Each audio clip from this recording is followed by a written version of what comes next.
your life will make a difference. People, people, people, people, people.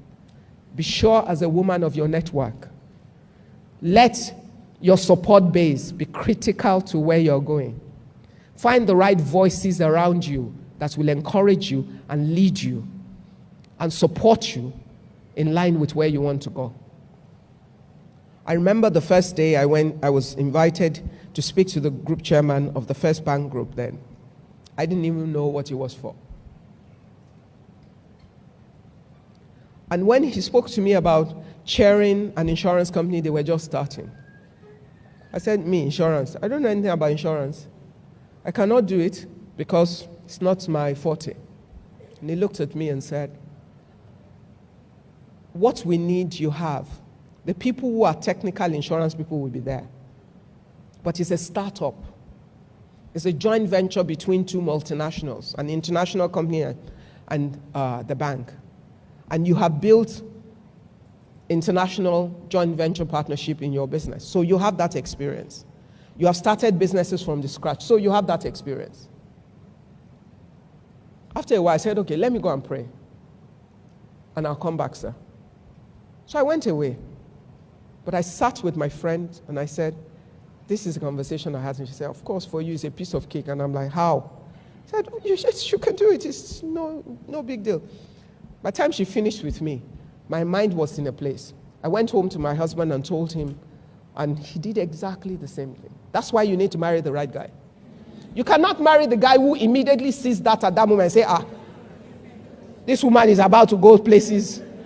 No, you can't do it. No. Tell them you can't. For what? He said, no, of course you can. Yes. I'm like, but this, but that. He answered every question I had. I called my pastor. I said, I had this conversation today with this great man. So pray along with me. So he said, okay.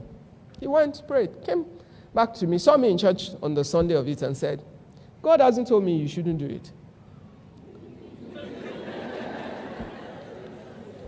But he left it to me to go and make the decision. Because you know what? The Bible says in the multitude of counsel there's safety. And you must seek counsel. But counsel is information. The real decision is yours. Why? You're the only person with a 360-degree view of your life. You're the one that's spoken to all the different people. So you have all the information. You're the one that has in your heart a nudging and a direction and a leading of God. You are the one that must be able to bring it all together and know that is this decision strategic to my life and to the assignment of God for my life or not. I pondered on everything that everybody said. And then I went back and said, sir, can I come and see you? He said, yes. I went back and I said to him, I pondered on all of these things. I've prayed.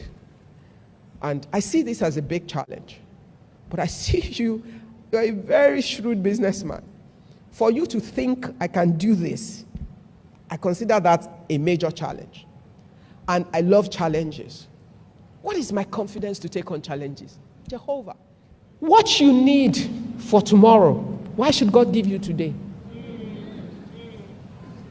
The only thing you need to have today is that you can trust him to take you through, is that you are willing to do, that you prepare yourself, that you educate and equip yourself, that you empower yourself, that you seek to fulfill that goal,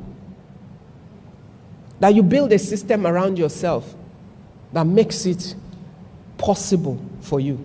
Does that mean there will be no troubles? Plenty troubles. But that when every trouble comes, you would remember that the Bible already says in the world you will see troubles. But know ye that Jesus overcame for you in advance, and that the wisdom of God will lead you through everything day by day.